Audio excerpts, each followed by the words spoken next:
For you to fight a spiritual warfare and win, you must understand the enemy's tricks. One of the tricks they use on people is to undermine your faith and the relationship with God. Cause you to doubt the love of God. Cause you to doubt your faith in God. Cause you to doubt the will of God concerning you and the plans of God, thereby pushing you to do the things that are against the will of God and disobeying God's commandment. When the devil met with Adam and Eve and convinced Eve to eat from the fruit, that the fruit will make her to become wise like God.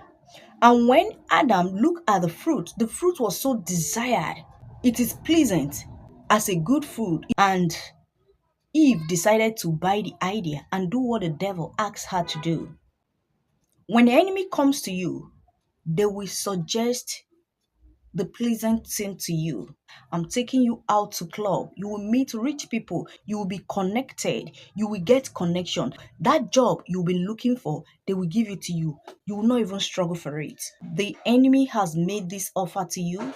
Your friend has made this offer to you. It's not left for you to decide if you will take the offer or not. So the decision is purely yours. That was what happened in the case of Adam and Eve in the Garden of Eden. When the serpent suggested that she should eat from the fruit, she will become wise, and also she will know everything that God knows. And when she looked at what the serpent has presented to her, it was so beautiful. It was attractive. It was good. It was pleasant. When enemy wants to, trick you, he will present the beautiful things around you. He will present the things that you cannot resist. When Jesus finished fasting for 40 days and 40 nights, because the devil knows that Jesus was hungry, he came with the tricks to make Jesus turn the stone into bread to eat. When Jesus rebuked him, he asked him to climb up, jump from there. I will give you all the beautiful things of this world. On a normal ground, if Jesus was not the Son of God, or if Jesus was not destined to save the world, that it is a carnal person, Jesus may look from that angle and see the beautiful things of the world. And a carnal man will jump from that place just to acquire the beautiful things of this world, forgetting the mandate that he was in the world to fulfill. So everybody that has a mandate that God has given to you to fulfill, the enemies will always tempt you. The enemies will always use one tricks or another tricks on you at a particular time when that mandate wants to come to fulfillment. So whenever you are tempted, the enemies uses its tricks on you. Know that the plans of God, the will of God is coming to manifestation in your life.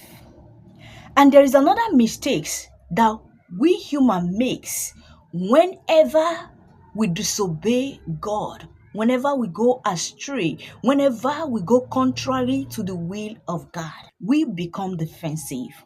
We try to justify our action. You have done it, you have done it. The best you could do is to go down and say, Lord, I am sorry, please forgive me. Oh, that was the mistake Adam and Eve did when Jesus called on them. They said they are naked. And Jesus said, that means you have eaten the fruits that is in the middle of the garden that I have instructed you not to eat. Instead of them to say, yes, Lord, I'm sorry, please forgive me, I am sorry, it will never happen again. Adam justified her action that it is Eve that gave it to her. Eve justified her action that is the serpent that gave it to her. And that was how God laid a curse on Adam and Eve. So any tricks enemy, devil, Satan use on you and succeed, that their success on you has a cause, a punishment it will attract in your life. And I always tell people most curses does not end in fourth generation. You know why? The curses God laid on Adam and Eve, our first parents. We, I don't know how many generation it is now, we are still suffering it. He said to the man, you will toil and suffer before you put food on the table to eat. And he said to the woman, you will be in pains to reproduce, to give birth. That the same cause is what we are suffering now. So some causes don't just end in fourth generation. Most especially disobeying the word of God, disobeying the will of God in your life. There are times the will of God, the way God has fashioned your life to be, and the enemy tricks you, and you face another side. That side you face will not end in your fourth generation, because the plans of God in your life has been deviated,